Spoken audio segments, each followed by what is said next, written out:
Selamat datang kembali dalam video tutorial untuk penggunaan portal e-learning Universitas Samratulangi. Setelah memperkenalkan cara membuat soal dan cara mengimport bank soal, dalam video ini saya akan memperkenalkan cara untuk membuat sebuah quiz. Nah, pertama, untuk bisa membuat sebuah quiz, kita masuk dulu ke sini ya.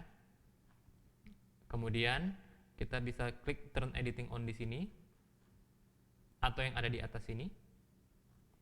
Dan kita pilih salah satu section yang akan kita tambahkan quiz activity. Karena ini hanya dummy saja, saya misalnya akan tambahkan di sini. Ya. Kemudian jadi tadi saya ulangi, add an activity or resource. Di sini activities pilih quiz. Nah, quiz ini skenario penggunaannya bermacam-macam. Bisa kita gunakan sebagai exam, sebagai ujian. Bisa kita gunakan sebagai mini test. Jadi misalnya ada assignment, kemudian Anda memberikan tes, atau misalnya post test dan pre test ketika memasuki kelas, latihan soal dan lain sebagainya. Baik. Untuk menambahkan quiz, misalnya kita klik add, dan ini adalah menu adding a new quiz. Misalnya nama kuisnya adalah kuis wawasan universitas. Namanya bebas. Deskripsinya, kuis ini akan menguji wawasan Anda tentang Unsrat. Baik, kita bisa display di course page. Kemudian timing ini adalah kapan kuis ini akan dibuka. Jadi kita klik enable, open kuisnya kapan, dan close the quiz-nya kapan ya. Misalnya ini jam berapa ya? Ini tanggal 18 Maret. Jadi misalnya saya open quiz-nya jam 12.55.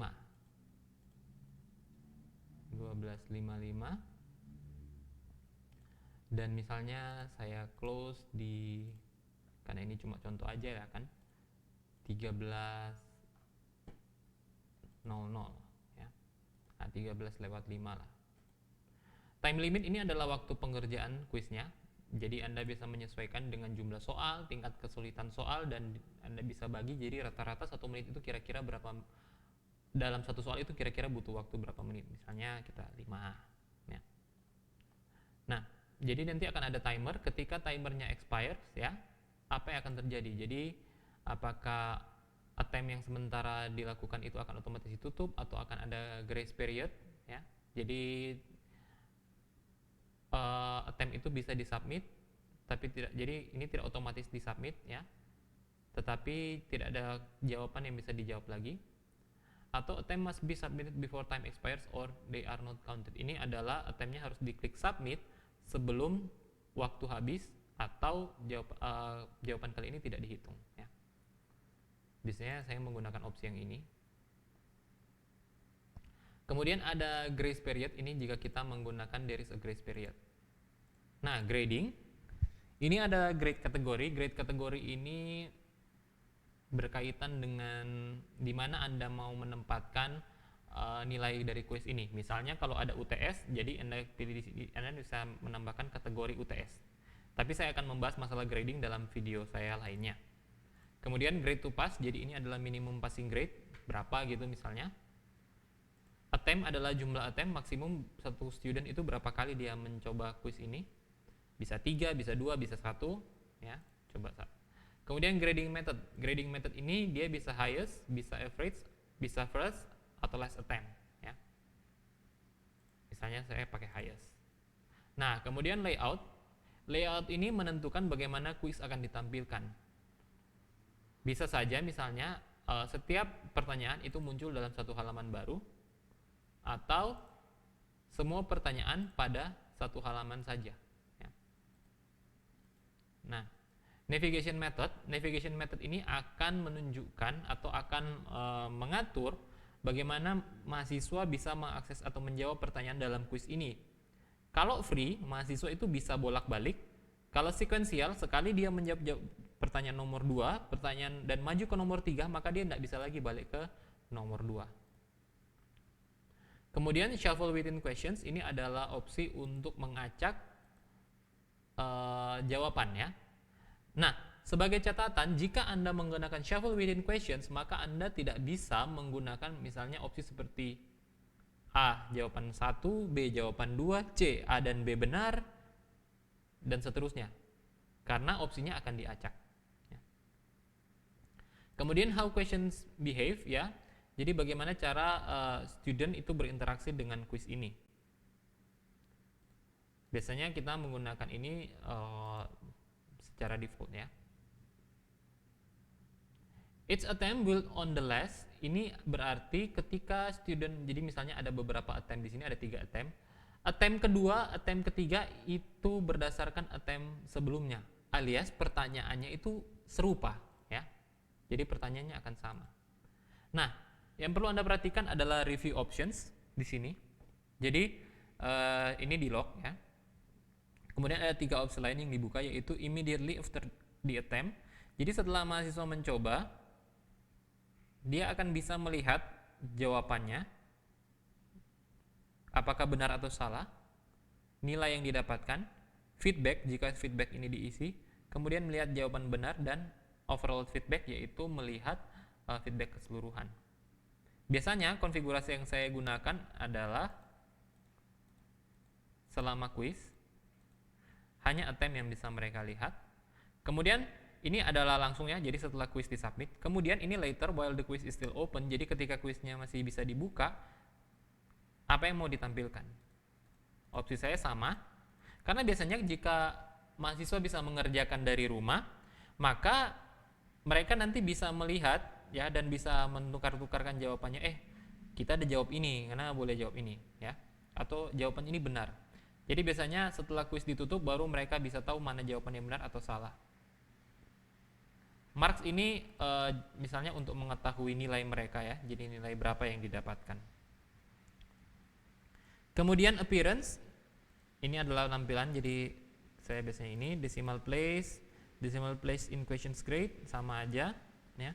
Show blocks during the attempts, ini biasanya no, jadi ada blok-blok yang dihilangkan. Extra restriction, misalnya kita mau menambahkan password, apakah butuh alamat IP tertentu, ini biasanya kita tinggalkan, tetapi yang penting diatur adalah browser security.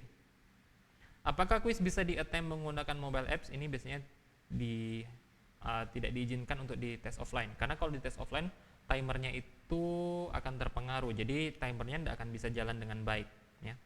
Tidak bisa diidentifikasi apakah mahasiswa itu akses beberapa lama, apakah ada tukar-menukar jawaban. Karena waktu kerja yang ada, seperti ini, ya, time limit ini berpengaruh juga ke waktu yang kita perhitungkan apakah mahasiswa menukar jawabannya atau enggak.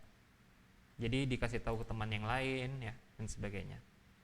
Kemudian pengaturan-pengaturan lain, ini pengaturan akses, sama juga dengan yang ini. Saya tidak akan bahas ini. Kemudian activity completion tracking, ini adalah show activities. Jadi biasanya ini akan berpengaruh ke tabel completion ya. Kebetulan di sini sudah ada ini. Jadi di menu reports activity completion dia akan muncul seperti ini nanti. Jadi yang merah ini artinya studentnya itu tidak mengakses ya. Ini course-nya belum saya atur lagi, tapi umumnya mereka mengakses tepat waktu. Nah, saya lanjutkan tadi sampai di sini. Jadi students manually mark, jadi show activity as complete when condition are met. Student must view, student must receive a grade. Jadi harus ada dapat nilai dulu baru course ini quiz ini dianggap sudah dikerjakan ya. Jadi activity ini dianggap complete. Apakah membutuh passing grade atau enggak, atau semua attempt itu dicoba ya. Kapan diharapkan complete, ini biasanya kita sesuaikan dengan waktu kuliah ya. Saya akan membahas lain kali tentang manajemen kelasnya. Nah, jadi kita tadi klik save and display, ini muncul quiz ini, nama quiznya apa, deskripsinya apa, berapa attempt yang diizinkan, kapan dibuka, kapan ditutup ya. Ini sudah terlatih ya. Nah, Tunggu, saya override dulu waktunya. Jadi timing kita ganti ke 13.00. Kemudian ini segini aja. Saya klik save and display. Nah, karena belum ada pertanyaan, dia akan muncul seperti ini. Jadi kita bisa klik edit quiz, ya, edit quiz yang di sini, atau ada di administration, ya. Ini adalah quiz administration. Nah, kita bisa edit quiz. Kenapa saya bilang kita sangat penting dengan kategori? Karena kita bisa menambahkan, misalnya seperti ini, new question. Ini kita masukkan pertanyaan baru di sini. From question bank, ini adalah memilih soal dari question bank yang mana mau dimasukkan. Tetapi yang menarik adalah ini random question, ini akan memilih satu pertanyaan secara acak dari bank soal. Nah, misalnya saya mau memasukkan soal wawasan Unsrat, ya. Lain-lain sejarah Unsrat 2020, misalnya saya mulai dari sejarah Unsrat. Nah, kita bisa memilih mau memasukkan, ya, ini ada 8 soal artinya. Kita mau memilih ada berapa soal yang mau dimasukkan. Ini kalau Anda menggunakan tag, bisa memilih tag, ya. Saya tidak menggunakan tag. Jumlah soal yang mau dimasukkan, misalnya dari sini ada 2, ya. Add random question. Maka nomor 1, nomor 2 akan seperti ini, ya. Jadi dia akan random dari sejarah Unsrat. Saya tambahkan lagi add random question, kali ini dari Unsrat 2020, ya. Saya juga tambahkan 2. Dan terakhir lain-lain, kategori lain-lain, random question 1 saja kita masukkan, saya masukkan seperti ini, ya. Nah, ini adalah pentingnya menggunakan kategori. Kemudian Anda bisa memilih apakah soal-soal ini akan ditampilkan secara acak atau sesuai kategori. Jadi misalnya sejarah Unsrat pasti nomor 1, nomor 2, nomor 3 dan 4 itu pasti tentang Unsrat 2020, dan nomor 5 itu pertanyaan yang lain-lain. Atau shuffle. Kalau shuffle ini artinya nomor 1 bisa saja random, ya. Ini sesuai dengan desain quiz Anda. Nah, ini adalah skor maksimum mark untuk masing-masing pertanyaan. Di sini ada total marks 5, karena saya hanya punya 5 soal dengan nilai masing-masing 1. Jadi supaya 10, ya kita bisa edit ini menjadi 2. Kita klik di sini, ya.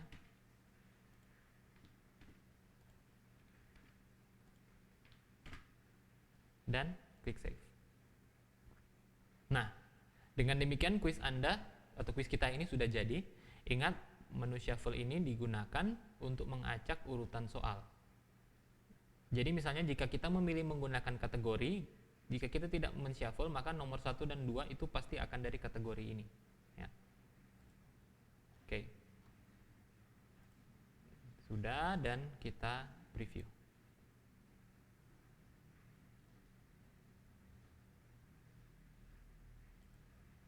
Kita klik preview, ya, dia akan muncul the quiz has a time limits of 5 minutes dan seterusnya. Start attempt. Nah, kita bisa melihat bahwa soal-soalnya akan muncul seperti ini, dan ingat ini adalah soal dari kategori lain-lain, ya. Bendera Fakultas Teknik berwarna merah muda, misalnya kita jawab salah, true, ya. UPT ini kita kasih jawaban yang benar. Manakah yang merupakan dasar pendirian sebuah perguruan tinggi dengan nama Universitas Samratulangi, ya.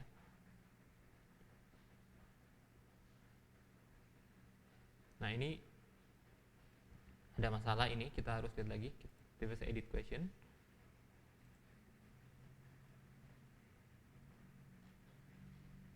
Jadi ini jika ada soal yang salah, ya, kita bisa melihat lagi, dan kita bisa mencocokkan dengan bank soal yang kita buat. Saya akan cek dulu kenapa soalnya seperti ini.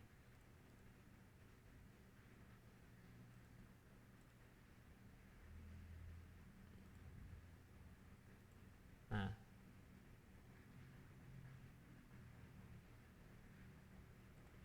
saya cancel dulu ya. Jadi soalnya adalah manakah yang merupakan dasar dengan nama Universitas Samratulangi. Ini agak teracak ya. Jadi ini ada Menristek Dikti nomor 277 tahun 1957. Ya. Sepertinya ada yang salah tadi ketika memasukkan.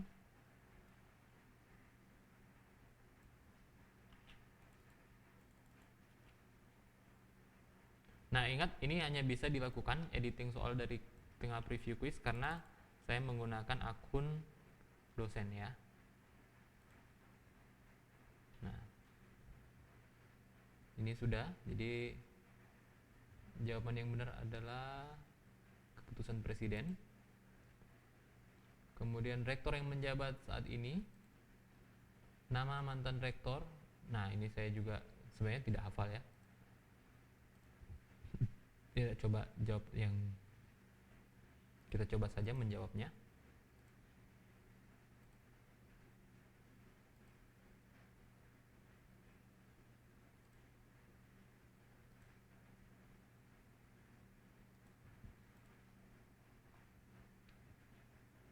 Oke, ini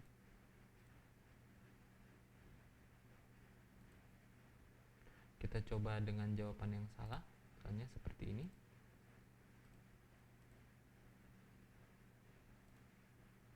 Kita klik finish attempt ya.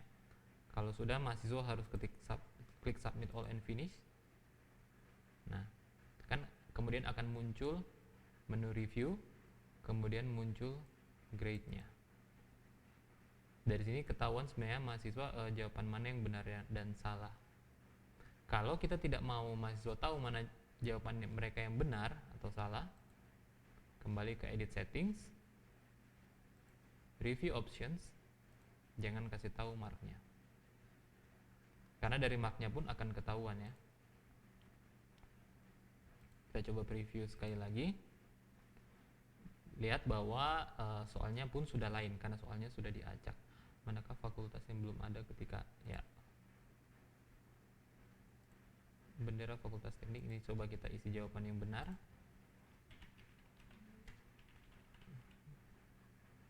Mana yang tidak termasuk dasar hukum?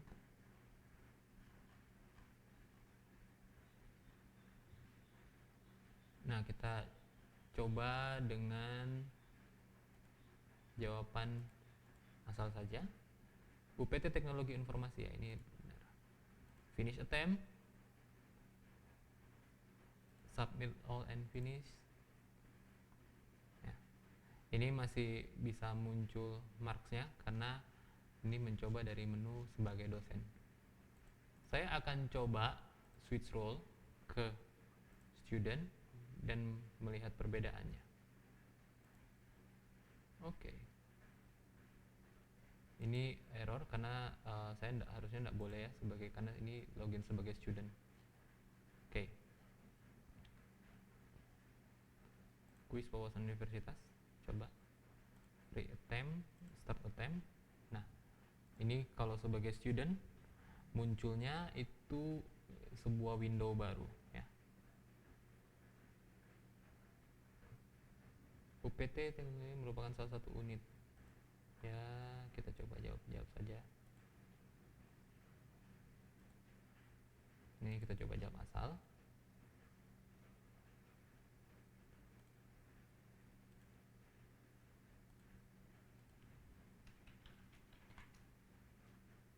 Finish.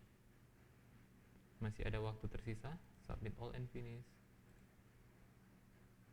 Nah, ini lihat bahwa markingnya itu dia tidak muncul skornya berapa ya. Saya klik finish review ya. Dan saya coba kalau misalnya kembali ke return to my normal role. kita bisa klik review, maka kalau sebagai dosen bisa melihat mana jawaban yang benar dan mana yang salah. Nah, dari sini ya, kita sebenarnya juga bisa melakukan pengolahan, yaitu misalnya melihat statistiknya. Jadi first attempt itu rata-rata berapa, last attempt itu rata-rata berapa, ya. Question mana itu biasanya benarnya berapa. Misalnya ini random guess score, dan ada statistik-statistik lainnya yang mungkin akan saya bahas di video lainnya karena video ini sudah cukup panjang. Jadi pada intinya dalam video kali ini saya memperkenalkan cara untuk membuat sebuah kuis di platform e-learning yang disediakan oleh Universitas Samratulangi. Semoga video ini bermanfaat untuk Anda sekalian. Sekian dan terima kasih.